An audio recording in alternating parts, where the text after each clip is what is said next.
Because recording consume 5 GB a day। 2 घंटे से upload करने में चाहिए, 2 घंटे से साइज रिड्यूस करने को चाहिए। एक वीडियो अपलोड करने के लिए मुझे कम से कम 2.5 से 3 घंटे लगते हैं।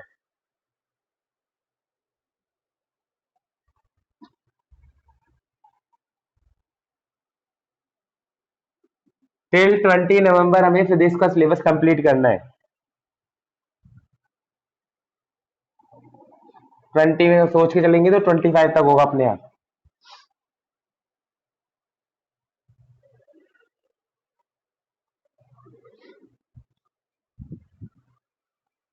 Let's start the numericals.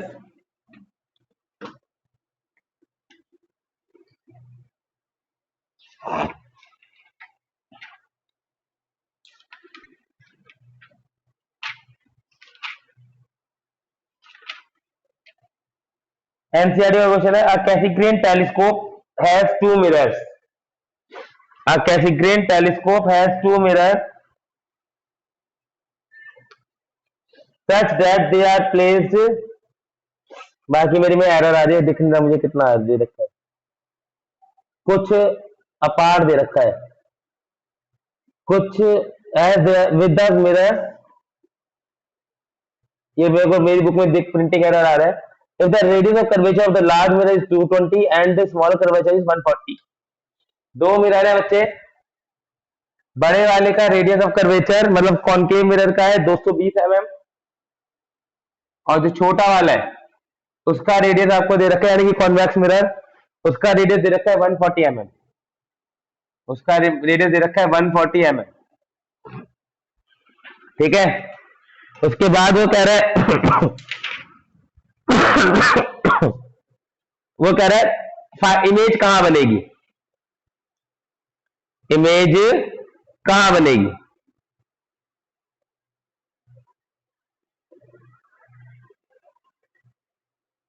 बताओ। और ये 20 सेंटीमीटर दूर रखे हैं, they are place 20 centimetre part. ये इसमें क्वेश्चन में दे रखा है, जो मैं कह रहा 20 mm तो 200 mm होगा ना, 200 mm होगा।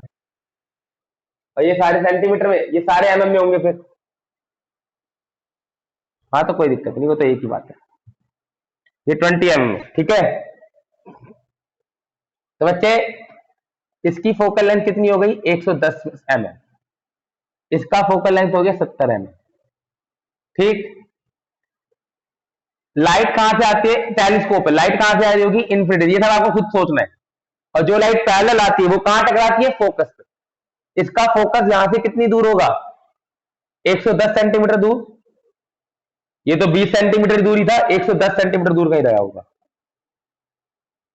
110 mm दूर। मतलब लाइट ऐसे मुड़ी कि 110 mm दूर जाके टकराती, यहां टकराती। मिरर ने लाइट को ऐसे मोड़ा होगा कि वो 110 mm दूर जाके टकराती, लेकिन रास्ते में दूसरा आ गया। पहले की इमेज दूसरे के लिए ऑब्जेक्ट का काम करती है। For M2 object is at O, M2 मान के चलेगा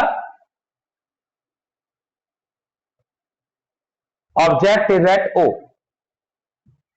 ठीक है, M2 के लिए ऑब्जेक्ट कहां पर है बच्चे, O पर। ठीक है, तो इसका सेंटर P, इसका P1 है, इसका P2 है। तो P2 कितना हो जाएगा, ऑब्जेक्ट डिस्टेंस क्या हो जाएगा, P2। लाइट भी ऐसे जाए, अब देखो एक मिरर है, कौन, अगर ये कॉनकेव मिरर है, कॉन्वेक्स मिरर है, पहले तो ये देखो, अगर हम कॉन्वेक्स मिरर को स्टडी करें, जो लाइट प्रिंसिपल एक्सिस के पैरेलल होती है वो ऐसे मुड़ती है कि फोकस से पास हो, है ना। तो यानी कि लाइट भी इस तरफ जा रही है, इसका फोकस भी इस तरफ है। अगर मैं इस मिरर को पढ़ूं तो लाइट ऐसे जा रही है, इस वाली मिरर पे लाइट लेफ्ट में जा रही है, इसका फोकस भी लेफ्ट में होगा, तो इसकी फोकल लेंथ पॉजिटिव होगी 70।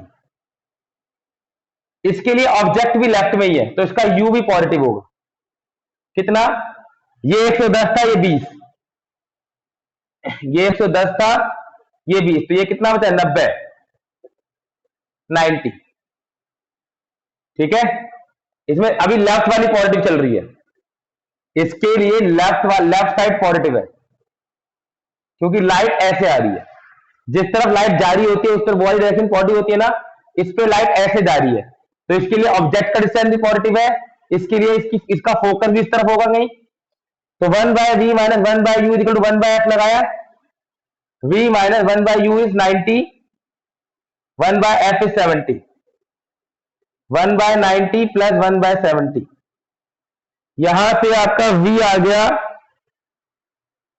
31.5, 315 mm, प्लस का ये आ गया, ठीक है, ये आपको निकालना था बस।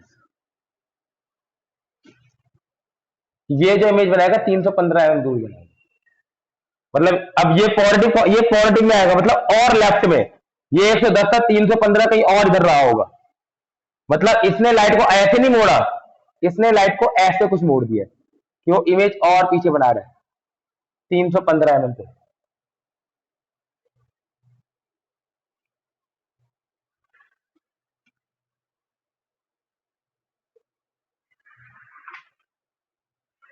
एनी डाउट बच्चे?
नेक्स्ट क्वेश्चन,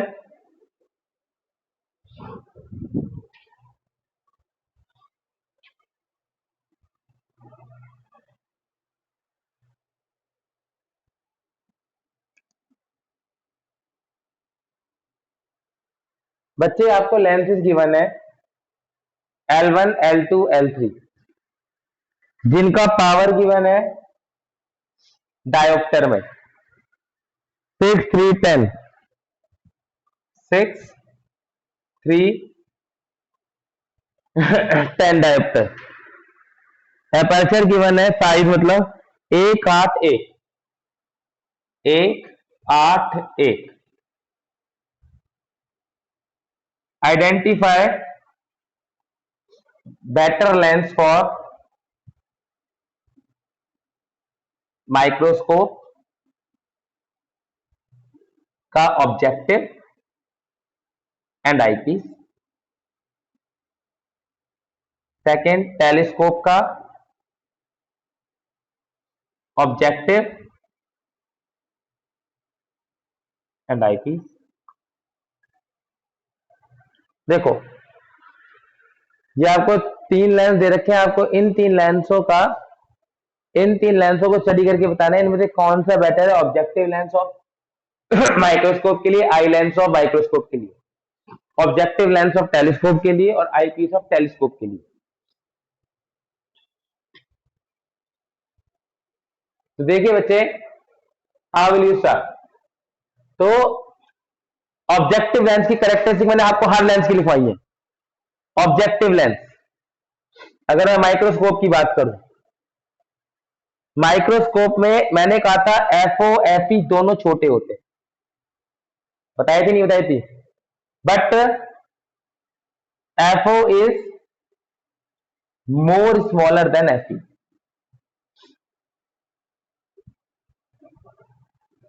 माइक्रोस्कोप में एफओ एफई दोनों स्मॉल होते हैं, लेकिन एफओ जो है वो ज्यादा छोटा होता है, पावर होता है 1/f। So this implies power of objective lens and power of eyepiece is more।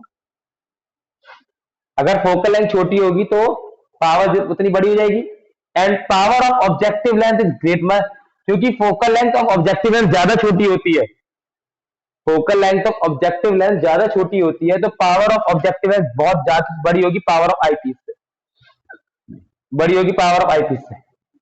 तो आप दो बड़ी पावर देख लो, जो उन दोनों में सबसे बड़ी पावर है वो आपका माइक्रोस्कोप बन जाएगा। हमें दोनों पावर बड़ी चाहिए, क्योंकि माइक्रोस्कोप में मैंने आपको लिखा था एफओ एफई दोनों छोटे होते हैं, एफओ एफई दोनों छोटे होते हैं। तो एफओ एफई छोटे का मतलब पावर दोनों की बड़ी हो गई, लेकिन एफओ ज्यादा छोटा होता है। ये मैंने आपको स्पेशल लिखाया था लास्ट क्लास में, एफओ ज्यादा छोटा होता है, यानी कि पीओ ज्यादा बड़ा हो गया। तो L3 बन गया आपका ऑब्जेक्टिव लेंस एंड L1 बन गया आपका eye lens. If we talk about telescope, telescope में मैंने आपको फिर दो बातें लिखवाई हैं। क्या?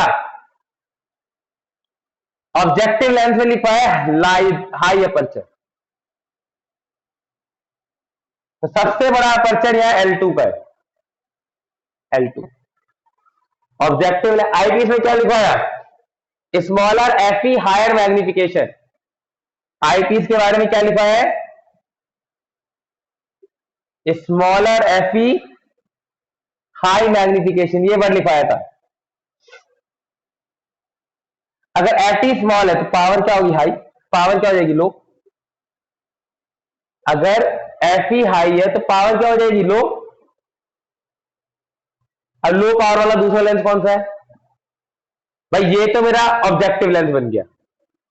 अब दो लेंस बचे, दो लेंस बचे, इनमें लो पावर वाला कौन सा है? L1। तो मैं L1 को क्या बना दूंगा? आईपी। ये सेलेक्ट करने को क्वेश्चन आता है, बहुत बार आया है। तो आपको बेसिक कंडीशन याद रखनी है, माइक्रोस्कोप की भी और टेलीस्कोप की भी।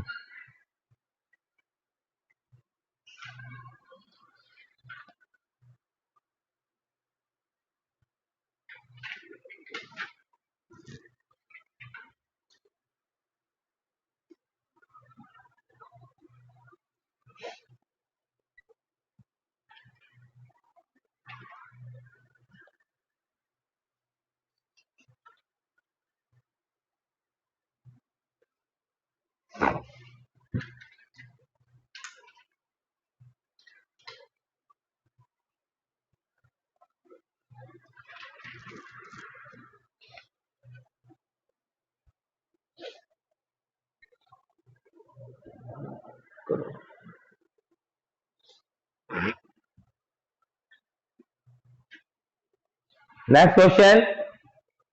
यस हिमांशु, बोलो बच्चे।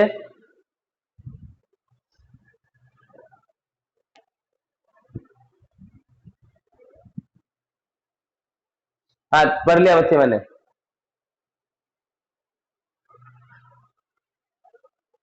हाँ बच्चे, कर रहा हूँ, रिपीट, हैंड डाउन करो। देखो बच्चे, माइक्रोस्कोप में मैंने आपको लिखवाया था कि माइक्रोस्कोप का जो ऑब्जेक्टिव लेंस होता है, माइक्रोस्कोप में आप देखो ना, मैंने आपको कल लिखवाया है, माइक्रोस्कोप में मैंने आपको लिखवाया था एफओ एफई दोनों छोटे होते हैं, लेकिन एफओ ज्यादा छोटा होता है एफई से। क्यों होता है ज्यादा छोटा?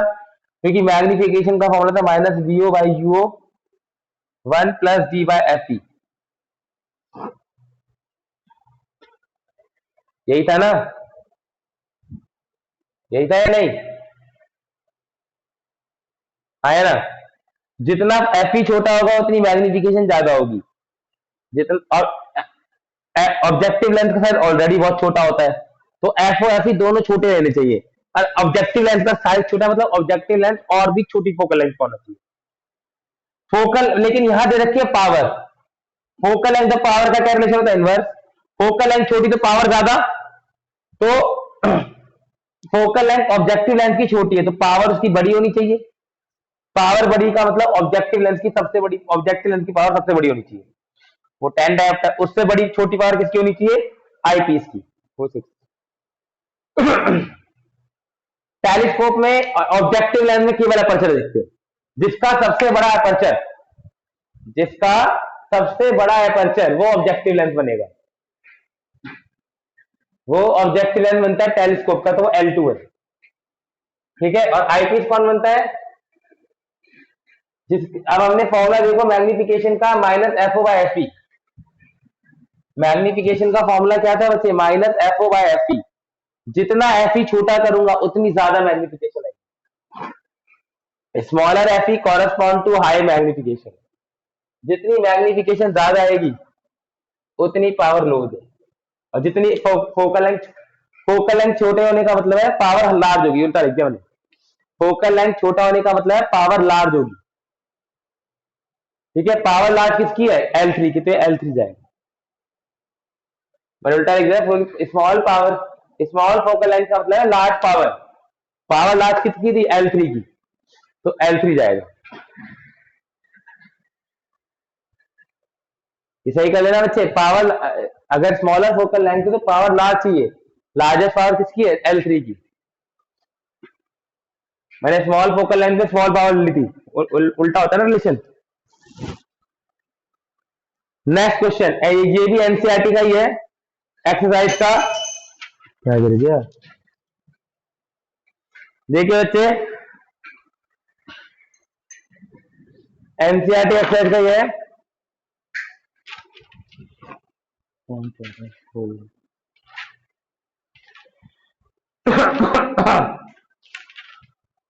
हाँ,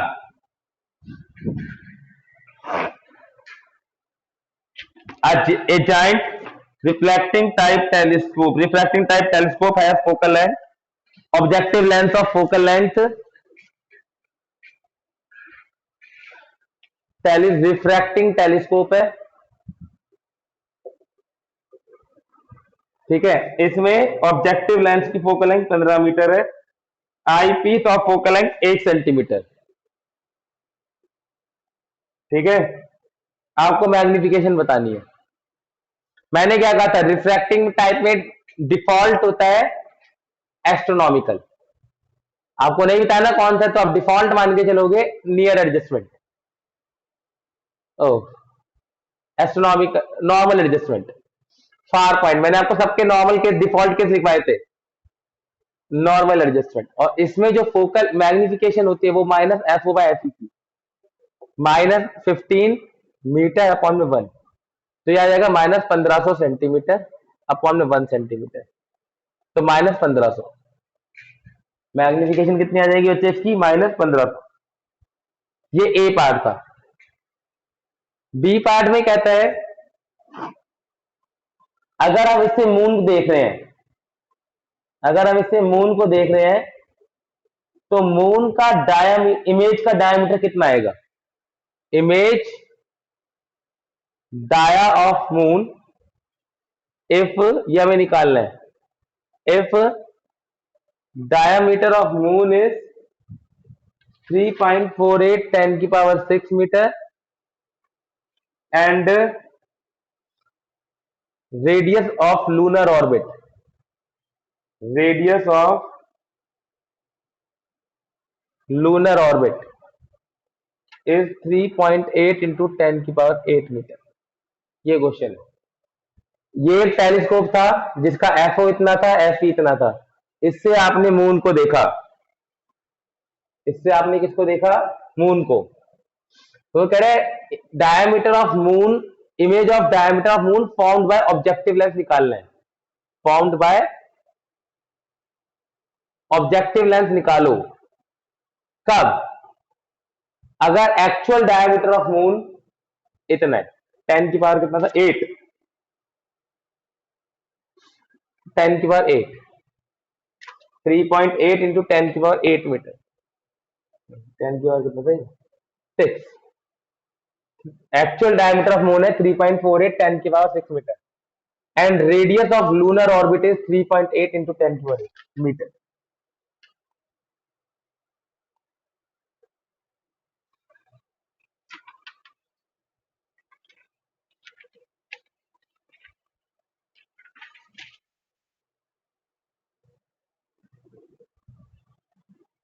करो जल्दी। देखिए बच्चे इसको कैसे करना है।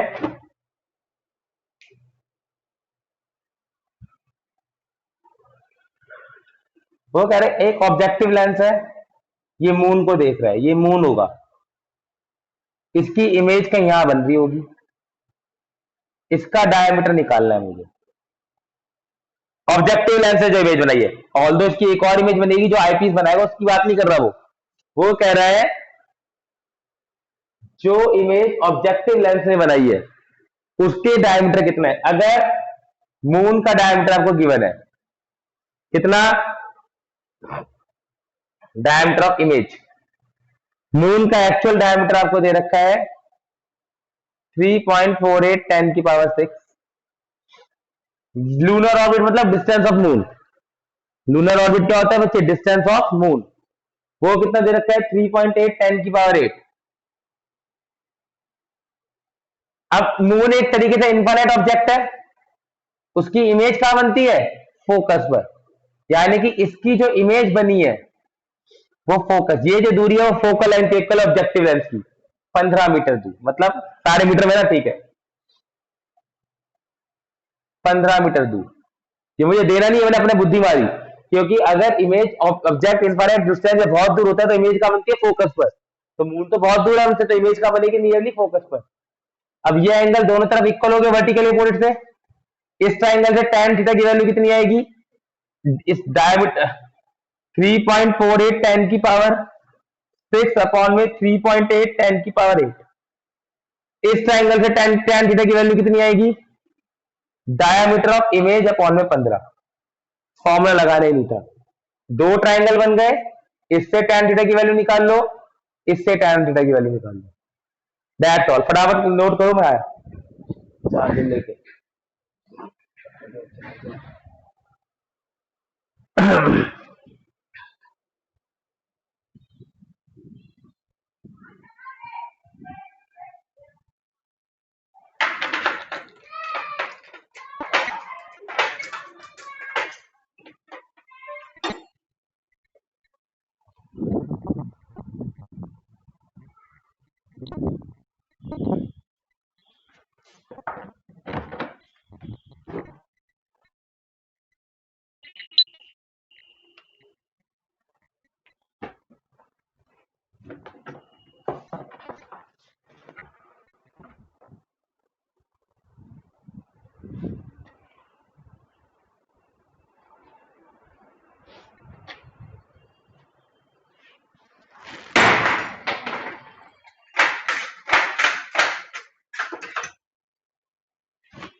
Next question,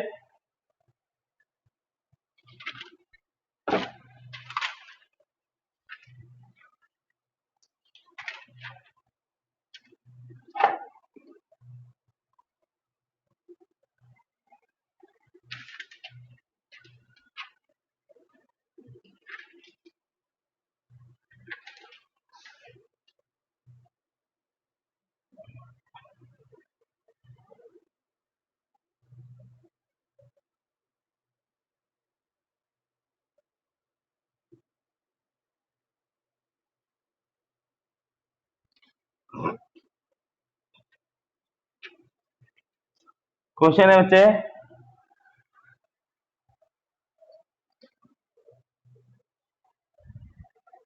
a telescope is adjusted to form final image at infinity. A telescope is adjusted to form final image at infinity. The separation between the two lenses. Separation between two lenses is 80 centimeter. 80 centimeter. Angular magnification is 15. Find FO and FE. देखो अगर image infinity में बनती है तो magnification कितनी होती है? Minus FO by FE. Given कितना है? 15. यही गलती है बच्चों की भाई. सिंपल माइक्रोस्कोप को छोड़ के सबकी मैग्निफिकेशन नेगेटिव है. क्वेश्चन में कभी साइन तो गिवन आएंगे ही नहीं. सिंपल माइक्रोस्कोप को छोड़ दो, तो चाहे कंपाउंड माइक्रोस्कोप हो या टेलीस्कोप, मतलब जिसमें दो लेंस है, जिसमें दो लेंस है, एफओ ऑब्जेक्टिव एंड आईपीएस, उन सबकी मैग्निफिकेशन अपने आप नेगेटिव होती है. तो यहाँ पर आपको माइनस यूज करना है. बच्चे क्या करते हैं यहाँ पर? यही गलती करते हैं, माइनस लेना भूल जाते हैं. जिस चीज में दो लेंस आ गए आपके सिलेबस में, उसकी मैग्निफिकेशन नेगेटिव, चाहे वो कंपाउंड माइक्रोस्कोप हो, क्योंकि दोनों उल्टी इमेज बनाते हैं. केवल एक सिंपल माइक्रोस्कोप है जो सीधी इमेज बनाता है.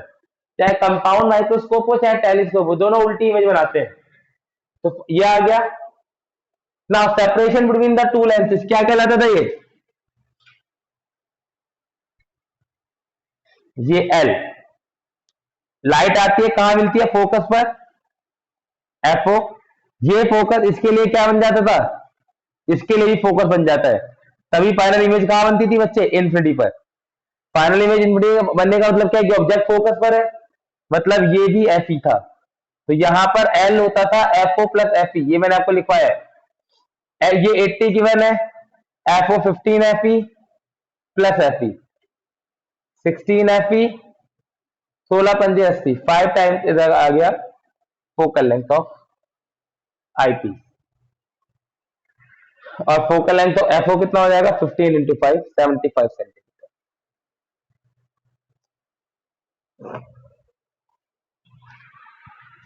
अब एक एनसीईआरटी का क्वेश्चन है.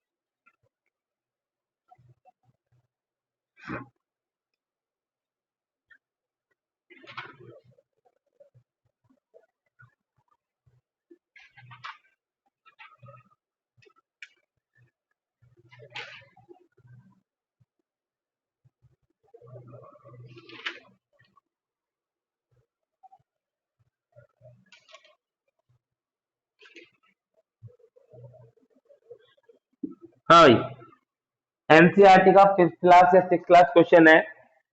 The angular magnification of 30f is desired using. NCERT का क्वेश्चन है.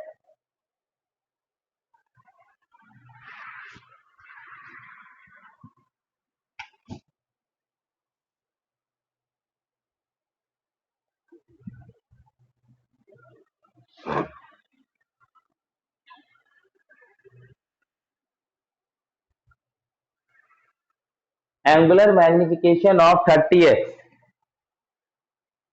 30x मतलब 30 times.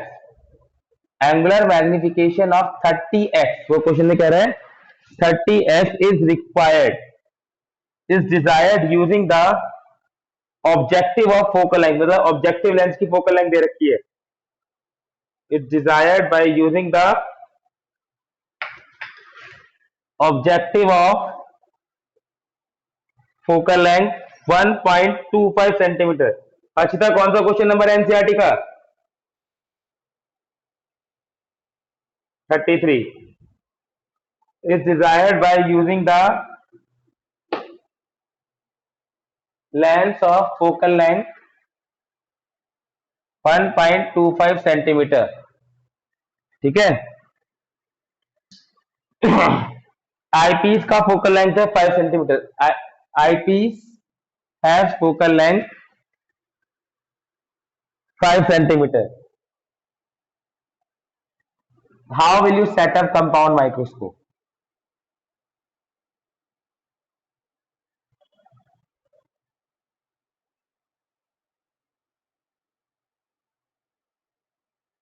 How will you set up compound microscope? तो बच्चे ये बताओ, कंपाउंड माइक्रोस्कोप में डिफॉल्ट केस कौन सा था, नियर पॉइंट या फार पॉइंट? बताओ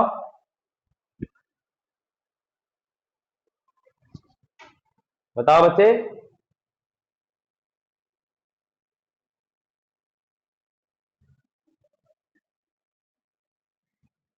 हाँ बच्चे, कितनी बार बताया, बता चुका हूं, डिफॉल्ट केस आपको याद रखने हैं। कंपाउंड इसमें मेंशन नहीं किया कि इमेज नियर पॉइंट पे फार पॉइंट पे। माइक्रोस्कोप में डिफॉल्ट केस नियर पॉइंट है, टेलीस्कोप में डिफॉल्ट पॉइंट फार डिफॉल्ट केस फार पॉइंट है। तो यहां पर उसने मेंशन नहीं किया, तो आप ये मान के चलोगे कि डिफॉल्ट नियर पॉइंट का केस है। ठीक है, तो आप एक रफ डायग्राम बना लो। हाउ विल सेटअप माइक्रोस्कोप का मतलब है इनको, इनके बीच की दूरी कितनी रखोगे और ऑब्जेक्ट की दूरी कितना रखोगे। मतलब इस उसने यही तो पूछा, how will set up the compound microscope, मतलब आपको बताना है एल कितना होगा, लेंस से कितने दूर रखोगे, और ऑब्जेक्टिव लेंस से ऑब्जेक्ट को कितनी दूर रखोगे। आपको एल और यू निकालना है। यहां पर ऑब्जेक्ट रहता है, यहां पर उसकी कोई इमेज बनती है, ये वीओ। ठीक है, ये ऑब्जेक्ट इसके लिए, ये इमेज इसके लिए ऑब्जेक्ट बन जाता है, जिसके इमेज मैग्नीफाइड बनाता है वीई। ये होता था। इफ यू रिकॉल द रे डायग्राम, तो रे डायग्राम में डायग्राम ऐसा बनता था। तो इस केस की मैग्निफिकेशन कितनी होती थी, minus VO by UO 1 plus D by F T. Magnification again initial और फाइनल इमेज नेगेटिव उल्टी है, तो -30 लेनी है। VO by UO 1 plus D की वैल्यू 25 फिक्स थी। मैंने आपको बार बार कहा था, डी जो इसमें मैग्निफिकेशन के फॉर्मूले उसमें साइन मत पुट करना, कभी डी की वैल्यू -25 पुट कर दो। डी नेगेटिव है, लेकिन ऑप्टिकल इंस्ट्रूमेंट के जो मैग्निफिकेशन के फॉर्मूले हैं उसमें साइन पुट नहीं करने। ठीक है, तो डी को मैंने -25 पुट नहीं किया, खाली मैग्निफिकेशन के फॉर्मूले में साइन पुट नहीं करना। ठीक है, तो ये आ जाएगा,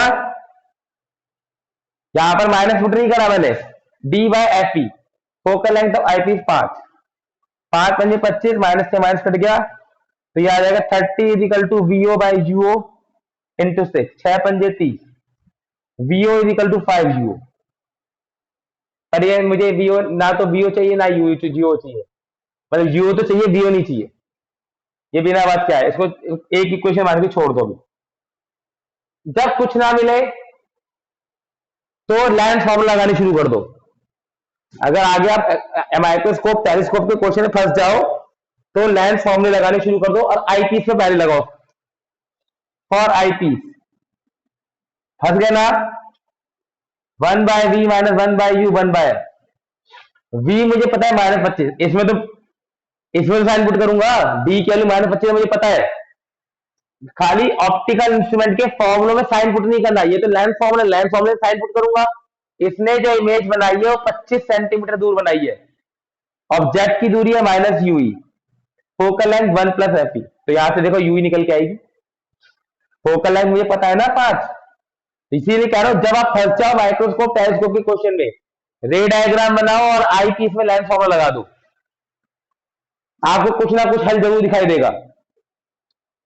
तो -1/25 plus 1/UE equal to 1/5, -1/25 -1/5 equal to -1/UE, यानी कि 1/UE equal to 1/5 plus 1/25, 25 5 plus 1, यहां से UE आ गया 25/6 सेंटीमीटर। लेकिन मुझे यू ही नहीं निकालना। आ तो गया लेकिन मुझे निकालना नहीं है। मुझे क्या चाहिए? एल। एल होता है क्या है? VO plus UE. अब यूई चाहिए। एल था क्या? वीओ प्लस यूई, यूई आ गया। अब अटका कौन? वीओ। अब ऑब्जेक्टिव लेंस के लगा दो। For objective lens 1/v minus 1/u 1/f। इसने इमेज बनाई है वीओ पर, इसके लिए ऑब्जेक्ट था माइनस यू पर। ठीक है, इसकी फोकल लेंथ थी 1.25। वीओ की वैल्यू आप निकाल चुके हो इक्वेशन फर्स्ट से 5u प्लस 1/u 100/125। 25 चौक 100, 25 पंजे 125। 5u 1 प्लस 5 4/5, 5 से 5 कट गया। 6/4 is equal to u 1.5 centimetre. u आ गया। ठीक है, अगर u आ गया तो 15 पंजे 75। फ्रॉम फर्स्ट vo हो जाएगा 5u 5 इंटू 1.5 7.5 सेंटीमीटर। vo आ गया, u आ गया, l निकाल दो। l is equal to vo plus ui 7.5 plus 25/6 जो भी आएगा इतने सेंटीमीटर।